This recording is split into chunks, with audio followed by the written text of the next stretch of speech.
तो dear friends, welcome to all of you in today exciting episode. और आज के एपिसोड में हम लोग एलएसटीएम के बारे में पढ़ने जा रहे हैं। तो सबसे पहले हम लोग देखेंगे कि एलएसटीएम होता क्या है, उसका एक थोड़ा सा डिटेल में हम लोग बात करेंगे। तो एलएसटीएम को हम लोग लॉन्ग शॉर्ट टर्म मेमोरी के नाम से भी जानते हैं। यह एक रिकरेंट न्यूरल नेटवर्क का एक टाइप होता है जिसका हम लोग डीप लर्निंग में यूज़ करते हैं। तो आप लोगों को ये बात पता होगी कि रिकरेंट न्यूरल नेटवर्क का यूज़ हम लोग क्यों करते थे। हम लोग इसलिए करते थे ताकि हम लोग सिक्वेंशियल डेटा को प्रिडिक्ट कर सकें। ठीक है, इसलिए हम लोग आरएनएन का यूज करते थे। लेकिन आरएनएन में वैनिसिंग ग्रेडियंट की समस्या आ गई थी, इसीलिए हम लोगों ने सोचा वैनिसिंग ग्रेडियंट प्रॉब्लम को सॉल्व कैसे किया जाए। तो उसके लिए रिसर्चर ने एलएसटीएम जैसे एल्गोरिथम को खोजा जो वैनिसिंग ग्रेडियंट की समस्या को सॉल्व कर देता था। ये पीपीटी जो बनाई गई दोस्तों, ये गामा ऐप से बनाई गई, काफ़ी अच्छा ऐप है, उससे आप पीपीटी बना सकते हैं। अब देख लेते हैं कि अब एलएसटीएम होता क्या, थोड़ा इसका डिटेल में जानते हैं। तो सीक्वेंशियल डेटा क्या होता है, पहले उसके बारे में जान लेते हैं। तो LSTM or long short term memory is type of recurrent neural network design to work with sequential data, जैसे कि टेक्स्ट हो गया, स्पीच हो गया, टाइम सीरीज। अगर इन डेटा के साथ हमें काम करना है तो वहाँ पे हम लोग एलएसटीएम का यूज करेंगे। इसका क्या नाम होता है, लॉन्ग शॉर्ट टर्म मेमोरी।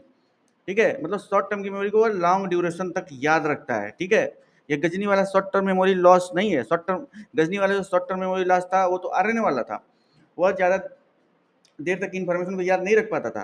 इसीलिए गजनी को जब होश आया तो क्या बन गया, एलएसटीएम बन गया। एलएसटीएम बनने के बाद क्या करने लगा, वह देर देर तक इन्फॉर्मेशन, लंबे समय तक इन्फॉर्मेशन को याद रखने लगा और उसने पूरा रिमाइंड किया कि वह कहाँ से आया, वो कौन है।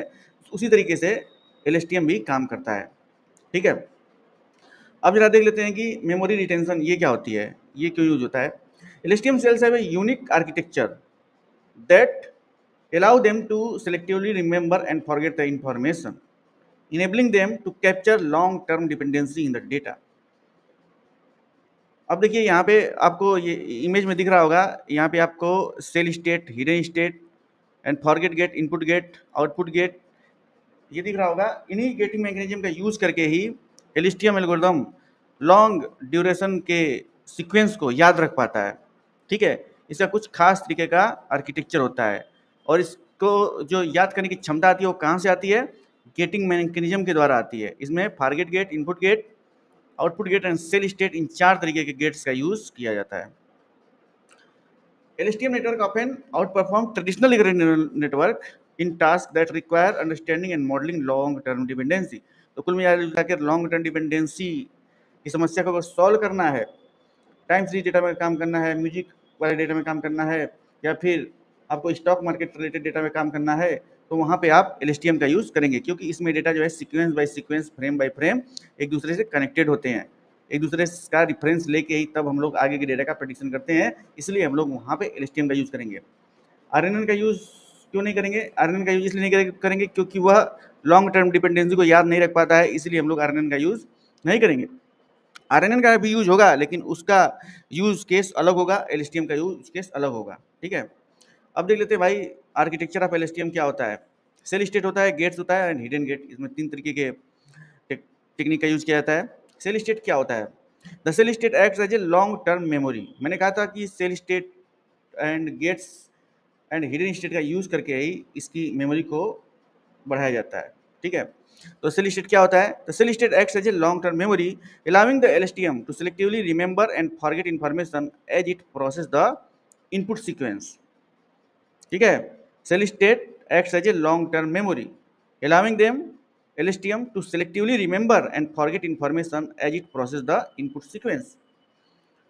अब गेट्स क्या होते हैं इसके अंदर, तो एलएसटीएम सेल है 3 गेट। कौन कौन से, फॉरगेट गेट होता है, इनपुट गेट होता है और आउटपुट गेट होता है।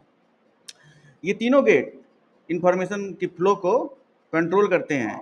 ठीक है, इनपुट एंड आउटपुट के टाइम पे। ठीक है, सेल स्टेट के अंदर कौन सी इंफॉर्मेशन आएगी, सेल स्टेट के से कौन सी इंफॉर्मेशन बाहर जाएगी, ये सभी गेट्स के द्वारा कंट्रोल्ड होता है। ठीक है, जो फॉरगेट गेट होता है वह जरूरी इंफॉर्मेशन को ही याद रखता है, जो आलतू फालतू इंफॉर्मेशन होती है उसको भूल जाता है, इसलिए उसका नाम क्या है, फॉरगेट गेट है। ठीक है, इनपुट गेट में जो इंफॉर्मेशन फॉरगेट गेट के द्वारा आती है वह इनपुट गेट के द्वारा ली जाती है, फिर वह आगे पास की जाती है। अब हिडन गेट क्या होता है, हिडन गेट में हिडन स्टेट क्या होता है इसको देखिए। The hidden state represent the short term memory of the LSTM. मैंने जब आरएनएन को पढ़ा रहा था तो वहाँ पे मैंने बताया कि हिडन स्टेट के अंदर मेमोरी स्टोर होती है, तो ये शॉर्ट टर्म की मेमोरी को स्टोर करने के लिए ये हिडन स्टेट का यूज किया जाता है, which is use to make prediction and generate output at each time step. ठीक है, अब देखते हैं एडवांटेज ऑफ एलएसटीएम क्या होता है। आरएनएन के ऊपर एलएसटीएम का एडवांटेज क्या है और एलएसटीएम को क्यों बनाया गया, इसके बारे में बात कर लेते हैं। ठीक है, तो सबसे पहला जो एडवांटेज है वो है लॉन्ग टर्म डिपेंडेंसी। तो LSTM network are highly effective at capturing long term dependency in sequential data, making them suitable for task such as language modelling and speech recognition. जो सबसे मुख्य एडवांटेज है वो है वेनिसिंग ग्रेडियंट का problem. Vanishing gradient के problem में होता क्या है कि हमारा मॉडल धीरे धीरे ट्रेनिंग डेटा को भूलता जाता है, मतलब उसको लर्निंग करने की जो कैपेसिटी है वो धीरे धीरे कम होती जाती है। ठीक है, यानी कि वह मेमोरी, उसकी याददाश्त कमज़ोर होती जाती है। तो इसीलिए उस याददाश्त को बरकरार रखने के लिए ही एलएसटीएम को लाया गया। ठीक है, ताकि समय के साथ हमारा मॉडल कमज़ोर ना हो, उसकी याददाश्त कमज़ोर ना हो, उसमें हमेशा सीखने की क्षमता बनी रहे, उसके अंदर हमेशा इन्फॉर्मेशन को स्टेट करने की क्षमता बनी रहे, इसीलिए एलएसटीएम को लाया गया। तो वेनिसिंग ग्रेडियंट वही होता है।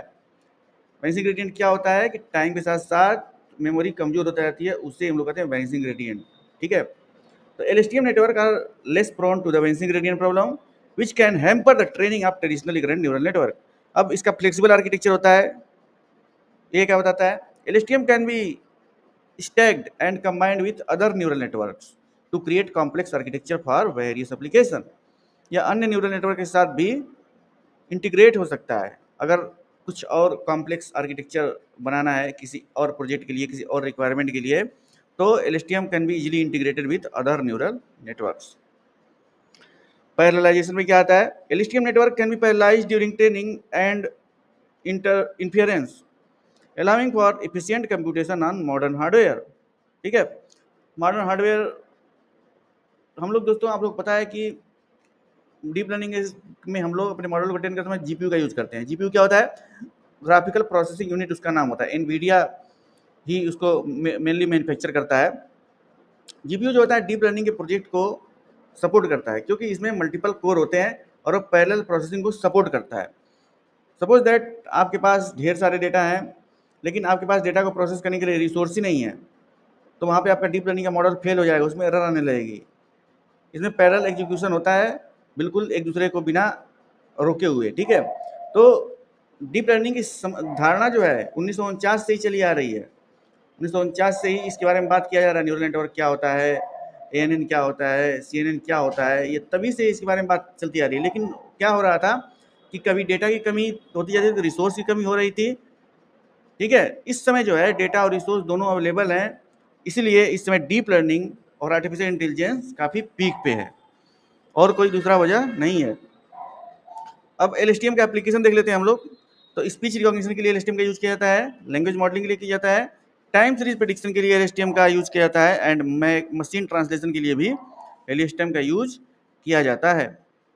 तो स्पीच रिकॉग्निशन के लिए कैसे यूज किया जाता है, LSTM network are widely used in speech recognition system where they excel at modelling and temporal dynamic of the speech signal. Speech signal का मॉडलिंग और उसका टेम्पोरल डायनेमिक्स किया जाता है, उसमें LSTM जो है काफ़ी एक्सपर्ट होता है।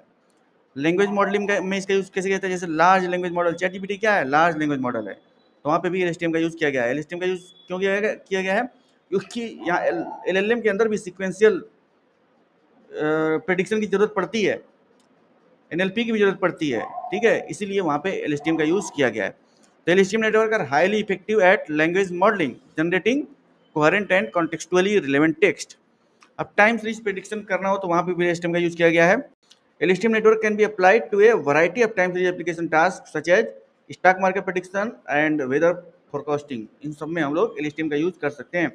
मशीन ट्रांसलेशन में भी LSTM का यूज हो सकता है, मतलब अगर एक लैंग्वेज से दूसरे लैंग्वेज ट्रांसलेशन करना हो तो वहाँ पे भी LSTM का यूज हम लोग कर सकते हैं।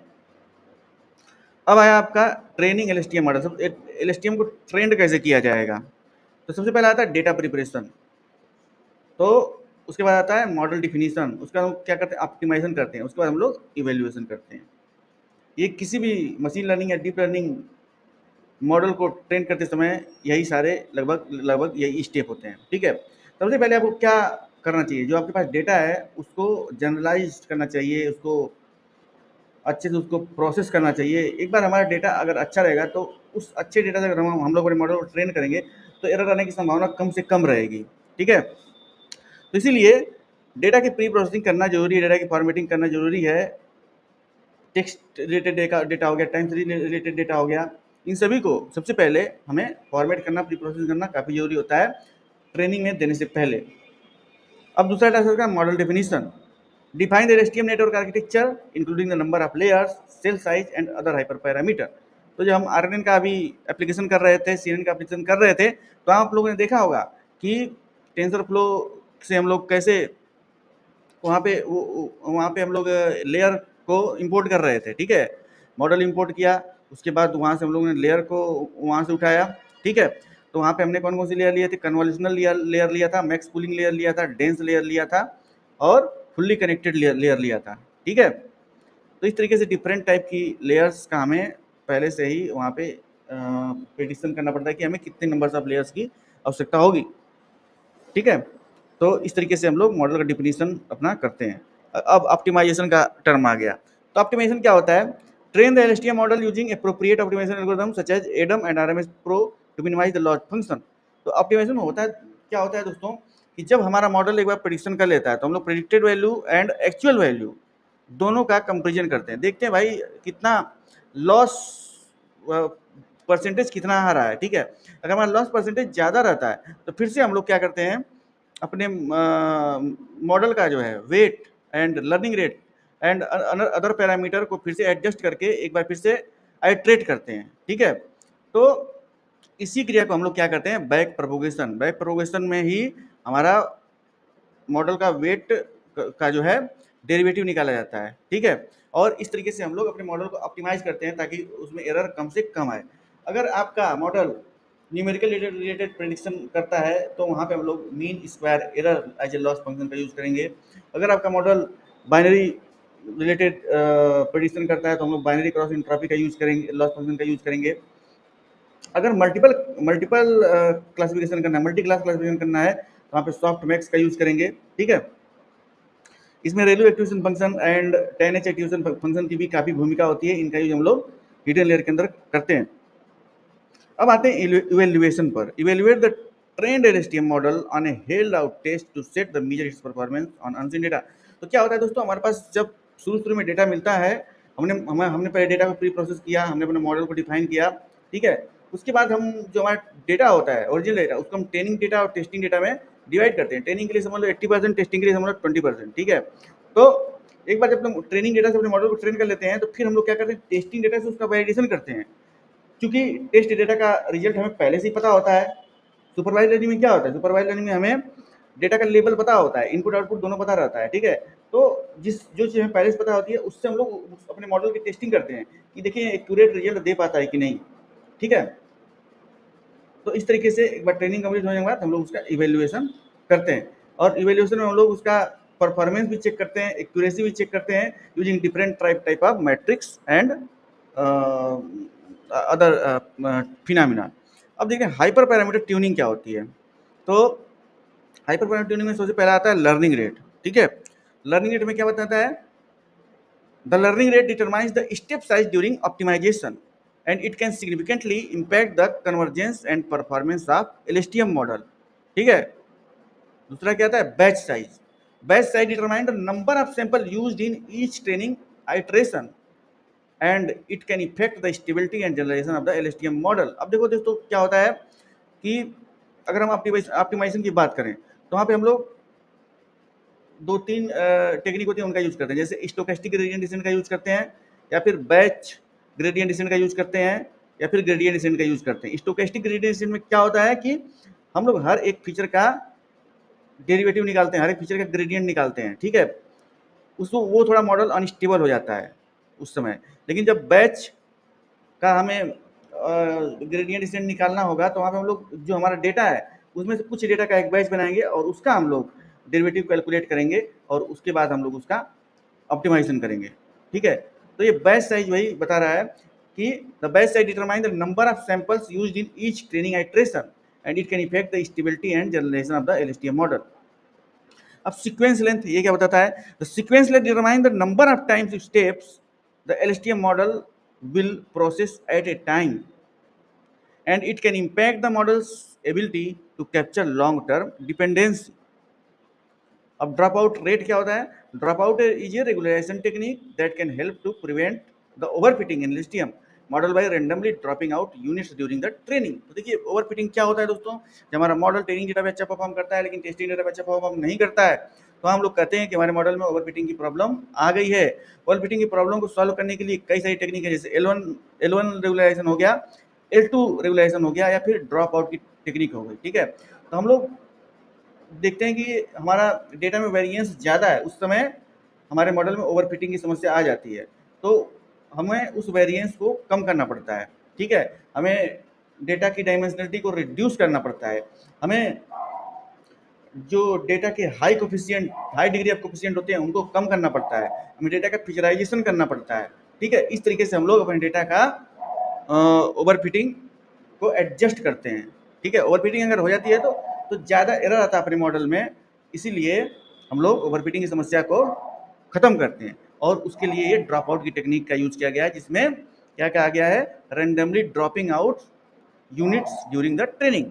कुछ यूनिट्स को हम लोग ट्रेनिंग के समय ड्रॉप कर देते हैं, यानी कि डायमेंशनलिटी को रिड्यूस कर देते हैं, यानी कि फीचर को कम कर देते हैं, यानी कि वेरिएंस को कम कर देते हैं, तब हमारा ये आपका ओवरफिटिंग की समस्या कम होती है। तो ये कुछ हाइपर पैरामीटर ट्यूनिंग की टेक्निक थी। यहाँ पे आपको दिख रहा होगा फिगर में रॉ डेटा है, फिर feature engineering, after that training, validation and testing, उसके बाद देखिए थोड़ा सा हाइपर ट्यूनिंग का भी एक वहाँ पे आपको दिख रहा होगा। ठीक है, तो इस तरीके से हम लोग हाइपर ट्यूनिंग करके ओवरफिटिंग को कम करते हैं और एरर को मिनिमाइज करते हैं। ठीक है, इवेल्युएशन मैट्रिक्स के ऊपर आ जाते हैं अब हम लोग। ये देखिए, तो मैट्रिक्स कौन कौन से होते हैं उनका डिस्क्रिप्शन देख लेते हैं। तो पहला होता है परप्लेक्सिटी मैट्रिक्स। ये क्या करता है, a measure of how well LSTM model predicts the next token in the sequence which lower value indicating better performance. Perplexity value अगर लो होगी तो हम लोग कहेंगे कि हमारा LSTM मॉडल है उसका प्रेडिक्शन अच्छा है। ठीक है, अब आता है आपका ब्लू स्कोर। ये क्या होता है, it is a matrix which is used to evaluate the quality of machine translation where higher score indicates better performance. तो अगर मशीन ट्रांसलेशन रिलेटेड मॉडल आप बना रहे हैं, उसमें LSTM का यूज़ कर रहे हैं, तो उसमें ब्लू स्कोर का कैलकुलेशन करेंगे। अगर ब्लू स्कोर की वैल्यू ज़्यादा आई तो आप कहेंगे कि आपका जो मॉडल है वह मशीन ट्रांसलेशन का टास्क जो है एज पर द एक्सपेक्टेशन कर रहा है। अब एक्यूरेसी मैट्रिक्स क्या होता है, the percentage of correct prediction made by LSTM model often used in classification task. तो एक्यूरेसी का हम लोग यूज करते हैं कब, क्लासिफिकेशन का टास्क करना हो तो ये बताता है कि हमारा मॉडल कितना करेक्ट प्रेडिक्शन कर रहा है। अब आता है मीन स्क्वायर एरर। ये क्या बताता है, the average square difference between the LSTM models prediction and the true value used for regression task. तो रिग्रेशन टास्क में हम लोग हमेशा मीन स्क्वायर एरर का ही यूज करेंगे। अब इसका चैलेंज एंड लिमिटेशन क्या आता है, तो पहला जो चैलेंज है वह है एक्सप्लोडिंग ग्रेडियंट का। ये क्या होता है, एक्सप्लोडिंग ग्रेडियंट होता है और वेनिसिंग ग्रेडियंट होता है। ये दो तरीके के कुछ चैलेंज और लिमिटेशन होते हैं। वेनिसिंग ग्रेडियंट मैंने पहले बताया है, लेकिन अभी फिर से बताऊंगा वो होता क्या है। तो ये LSTM के चैलेंज और लिमिटेशन में आता है। पहला पॉइंट है एक्सप्लोडिंग ग्रेडियंट। ये क्या होता है, LSTM network can still suffer from exploding gradient problem which can lead to numerical instability and poor performance. ये कह रहा है कि LSTM मॉडल में एक्सप्लोडिंग ग्रेडियंट की भी प्रॉब्लम आती है, जिसकी वजह से न्यूमेरिकल स्टेबिलिटी और पुअर परफॉर्मेंस देखा जा सकता है। लॉन्ग सीक्वेंस लेंथ, इसमें ये देखा गया है कि LSTM model can have difficulty in capturing dependency in a very long sequence as the information from the beginning of the sequence may be lost. ठीक है, तो अब आगे आते हैं कंप्यूटेशनल कॉम्प्लेक्सिटी में। LSTM network are computationally more expensive than simple recurrent neural network which can make them challenging to deploy on resource constrained device। ठीक है, कंप्यूटेशनली काफ़ी एक्सपेंसिव होता है क्योंकि इसमें गेटिंग मैकेनिज्म का यूज होता है, input gate, and gate, forget gate, cell state, hidden state, कई जगह हमें कैलकुलेशन करना पड़ता है, तो कई सारी रिसोर्स की आवश्यकता होती है, इसलिए यह कंप्यूटेशनली काफ़ी एक्सपेंसिव होता है। तो LSTM के अंदर भी कुछ प्रॉब्लम है। RNN के अंदर प्रॉब्लम थी वेनिसिंग ग्रेडियंट की, तो उसके लिए हम लोगों ने LSTM को लेके आए। अब LSTM के अंदर जब प्रॉब्लम है तो उसके लिए GRU को लेके आ गया, मतलब GRU का गेटिंग रिकरेंट यूनिट। ठीक है, इसका नाम होता है, उसको आगे हम लोग देखेंगे। ठीक है, उसमें जो है दो गेट एक ही मिलाए जाते हैं, फॉरगेट गेट और इनपुट गेट, तो वो कंप्यूटेशनली वह इससे कम एक्सपेंसिव होता है ना। और उसमें एक्सप्लेनिंग ग्रेडियंट की भी समस्या काफ़ी कम हो जाती है और लॉन्ग सीक्वेंस डेटा को भी काफ़ी हद तक याद रख पाता है। अब कंक्लूजन एंड फ्यूचर डायरेक्शन देख लेते हैं। LSTM network have become powerful and widely used tool in deep learning with numerous application in area such as natural language processing में यूज होता है, स्पीच रिकॉग्निशन में यूज होता है और टाइम सीरीज के प्रेडिक्शन में यूज होता है। अब इसमें जो है रिसर्च अभी तक चल रही है। We can expect to see further advancement in LSTM architecture, training techniques and application leading even more impressive result. आने वाले समय में LSTM में और भी सुधार हो सकता है। ठीक है, तो ये रहा दोस्तों LSTM के बारे में एक इन्फॉर्मेशन, LSTM के बारे में एक इंट्रोडक्शन और LSTM में क्या क्या उसकी विशेषताएं होती हैं, उसमें गेट्स कौन कौन से यूज होते हैं, वह किस तरीके से लॉन्ग टर्म की मेमोरी को याद रखता है, वेनिसिंग ग्रेडियंट की प्रॉब्लम को कैसे सॉल्व करता है, इसके बारे में हम लोगों ने आज डिस्कशन किया। नेक्स्ट लेक्चर में फिर से LSTM का एप्लीकेशन देखेंगे या फिर GRU का भी हम लोग इसको कैसे यूज करेंगे उसको देखेंगे। Till then keep exploring and keep learning machine learning and deep learning.